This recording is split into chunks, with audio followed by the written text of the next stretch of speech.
सभी को नमस्कार। आप सभी का फिर से स्वागत करता हूँ।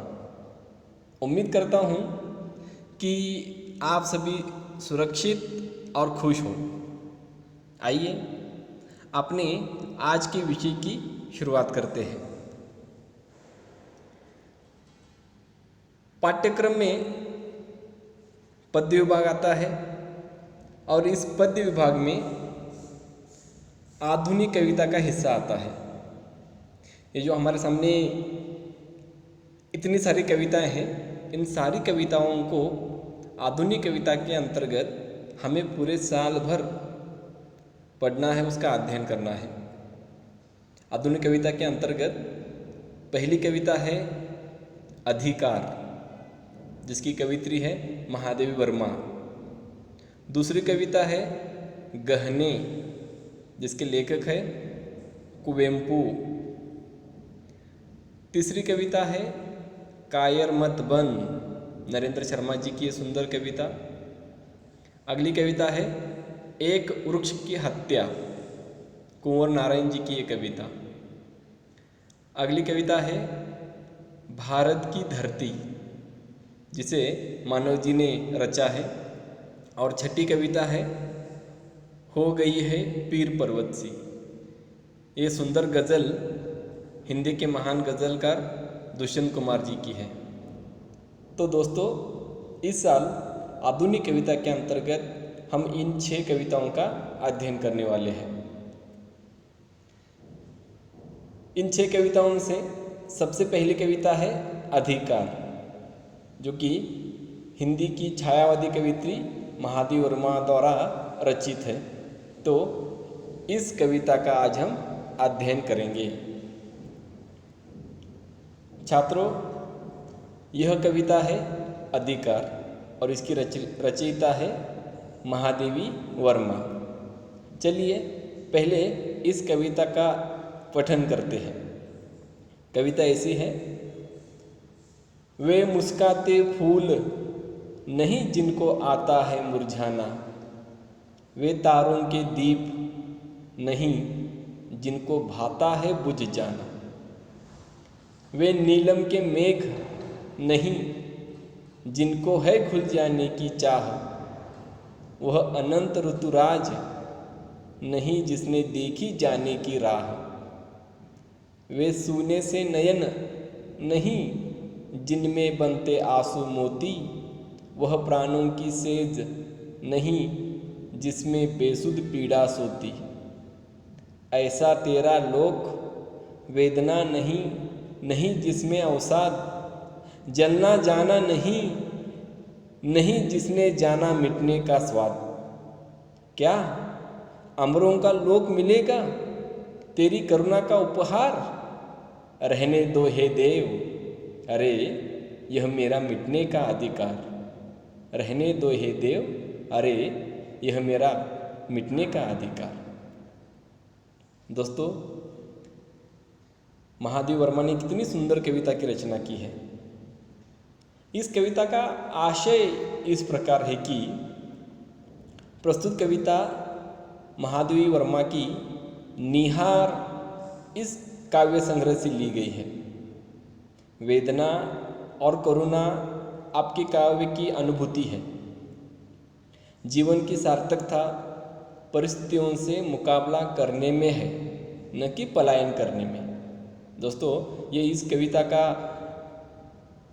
मूल भाव है कि जीवन की सार्थकता परिस्थितियों से मुकाबला करने में है, न कि पलायन करने में। फूल, तारे, वसंत, बादल आदि प्रकृति से अनेक बिंबों का प्रयोग करके जीवन के प्रति गहरी आस्था व्यक्त की गई है। वे अमरों के लोक को भी ठुकराकर अपने मिटने के अधिकार को बचाए रखना चाहती है। निरंतर आगे बढ़ने के लिए कवित्री संदेश देती है। तो यह इस कविता का आशय है। दोस्तों, कविता की यह पहली 4 पंक्तियां हैं। हम 4 पंक्तियों का भावार्थ समझने की कोशिश करते हैं। महादेव द्वारा रचित ये पहली पंक्तियाँ ऐसी है, वे मुस्काते फूल नहीं जिनको आता है मुरझाना, वे तारों के दीप नहीं जिनको भाता है बुझ जाना। यहाँ महादेवी वर्मा जीवन का मंत्र बताती है। महादेवी कहती है कि अनेक फूल सुबह होते ही खिलते हैं, मुस्कुराते हैं, अपनी सुगंध पूरे वातावरण में फैलाते हैं, माहौल को आह्लाददायक बनाते हैं। अगर ऐसे फूल जिनको देखने के लिए हमारे मन में आकर्षण होता है, जिनकी अनेक रंगों के प्रति हमारे मन में आकर्षण होता है, जिसके सुगंध के प्रति हमारे मन में आकर्षण होता है, ऐसे सुंदर मुस्कुराते खिलते फूल अगर जिनको मुरझाना ही नहीं आता हो तो क्या ये आकर्षण हमारे मन में होता? महादेव कहती है, वे मुस्काते फूल, वो खिलते हुए हंसते हुए फूल नहीं जिनको आता है मुरझाना। उनको मुरझाना आना चाहिए। अगर उनको मुरझाना नहीं आता तो वो फूल फूल नहीं है। उसी प्रकार आगे उदाहरण देती है तारों का। कहती है, वे तारों के दीप नहीं जिनको भाता है बुझ जाना। कहती है यहाँ पे तारों को महादेवी दीप, दीप यानी दीपक कहती है। हम देखते हैं अक्सर कि तारे रात में आते हैं और रात भर टिमटिमाते हैं, रात भर दिए की तरह, दीपक की तरह जलते रहते हैं। और जैसे ही सुबह होने लगती है बुझने लगते हैं, बुझते हैं, सूर्य के प्रकाश में हमको दिखाई नहीं देते। तो तारे रात को आते हैं, टिमटिमाते हैं, जलते हैं दीपक की तरह और बुझ जाते हैं। इसलिए तो हमारे मन में उनके लिए आकर्षण है। हम रात को छत पे बैठकर तारे देखते रहते हैं, तारों से बातें करते रहते हैं। पिछले साल हमने एक सुंदर कहानी देखी थी महादेवी वर्मा की ही, बिंदा कहानी। हाँ बिल्कुल सही, याद आया आपको, बिंदा कहानी। और उस कहानी में महादेवी और बिंदा दोनों बैठी है और दोनों बैठकर तारे गिन रही है। बच्चों का वो भी एक खेल होता है ना, तारे गिनना। तारे गिन रही थी और तारे गिनते गिनते बिंदा ने एक चमकीले तारे की ओर उंगली करके क्या कहा था? वो रही मेरी अम्मा। सही ना? तो ये जो रात में तारे आते हैं तो उनके साथ हम अपना समय बिताते हैं, सुख दुख की बातें करते हैं और सुबह होते ये तारे बुझ जाते हैं।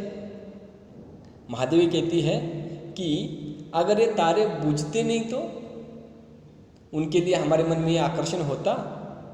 कहती है, वे तारों के दीप नहीं जिनको भाता है बुझ जाना। अगर तारे आते हैं रात होते ही तो सुबह होते उनको बूझना भी आना चाहिए। जैसे सुबह फूल खिलते हैं तो शाम होते होते उनको मुरझाना आना चाहिए, तारों को बूझना आना चाहिए। तो इस 4 पंक्तियों में महादेवी वर्मा का आशय यह है कि वह अपने प्रियतम परमात्मा को संबोधित कर रही है, उससे बातें कर रही है और उससे बातें करते हुए वो भगवान से कहती है कि हे देव, मैंने सुना है कि तुम्हारे लोक में फूल सदैव मुस्कुराते हुए खिले रहते हैं। दोस्तों हमने देखा है ना कि यहाँ पे धरती पे तो सब मूर्त है, सारी चीज़ें नष्ट होती हैं, लेकिन देवों का लोक, स्वर्ग लोक, वहाँ पे हर चीज़ अमर है, वहाँ पे कुछ नष्ट ही नहीं होता। तो महादेवी इसलिए भगवान से कहती है कि मैंने सुना है कि तुम्हारे लोक में यानी स्वर्ग लोक में फूल जो है सदैव मुस्कुराते हुए खिले रहते हैं, जिन्हें मुरझाना नहीं आता। तुम्हारे यहाँ दीप रूपी तारे भी हमेशा जगमगाते रहते हैं और वो बुझते ही नहीं हैं। महादेवी देवलोक की इस विशेषता को महत्वहीन मानती है। महादेवी कहती है, जो फूल मुस्कुराते हैं, खिलते हैं, वो अगर वो मुरझाते ही नहीं, जो तारे टिमटिमाते हैं वो अगर बुझते ही नहीं तो फिर उनका क्या महत्व, उनका कोई महत्व नहीं है। उनका कहना है कि फूलों की खूबसूरती खिलकर मुरझाने में और तारों की सुंदरता जगमगाकर बुझ जाने में है। जीवन का असली सौंदर्य तो सुख और दुख के साथ है। जीवन में हमेशा सुख हो वो भी अच्छा नहीं है, जीवन में सुख के साथ दुख भी आना चाहिए, या संयोग दोनों का होना चाहिए। जैसे हम कहते हैं कि कभी बारिश तो कभी धूप जीवन में होनी जरूरी है। हमेशा बारिश वो भी ठीक नहीं, हमेशा दुख वो भी ठीक नहीं। तो महादेवी कहती है कि जो फूल हमेशा खिलते हैं स्वर्गलोक में उनका कोई महत्व नहीं है, क्योंकि वो मुरझाती नहीं। और जो तारे हमेशा टिमटिमाते ही रहते हैं, जो बुझते ही नहीं, उनका भी कोई महत्व नहीं है। तो इस तरह महादेवी ने कहा कि जो चीज़ बनती है उसका मिटना बहुत ज़रूरी है, मिटने का अधिकार होना ही चाहिए। यहाँ पे महादेवी इस तरह फूलों के मुरझाने के अधिकार की बात करती है, तारों के बूझने के अधिकार की बात करती है। अगर वो मुरझाते नहीं, अगर वो बूझते नहीं तो उनका कोई महत्व नहीं है। और अमर लोक में, स्वर्ग लोक में कोई चीज़ मिटती नहीं, तो महादेवी कहती है कि उनका कोई महत्व नहीं है। इस तरह महादेवी कहती है, वे मुस्काते फूल नहीं जिनको आता है मुरझाना, वे तारों के दीप नहीं जिनको भाता है बुझ जाना। तो इस तरह दोस्तों हमने इन पहली 4 पंक्तियों का भावार्थ जानने की कोशिश की।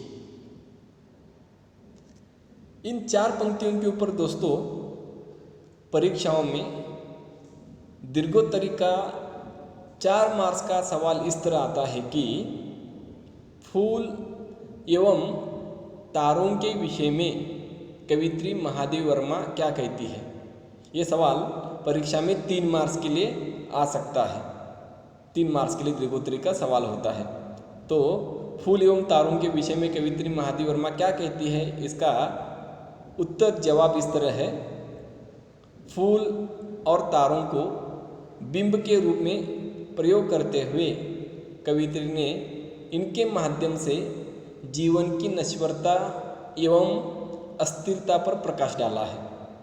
फूल जो खिलकर सबको प्रसन्नचित्त करता है, उसे एक दिन मुरझाना भी पड़ता है। जिन फूलों को मुरझाना नहीं आता उन्हें मुस्कुराने का भी हक नहीं है। तारे जो विस्तीर्ण आकाश में टिमटिमाकर रात में अपना प्रकाश फैलाते हैं, रात ढलते ही छिप जाना पड़ता है।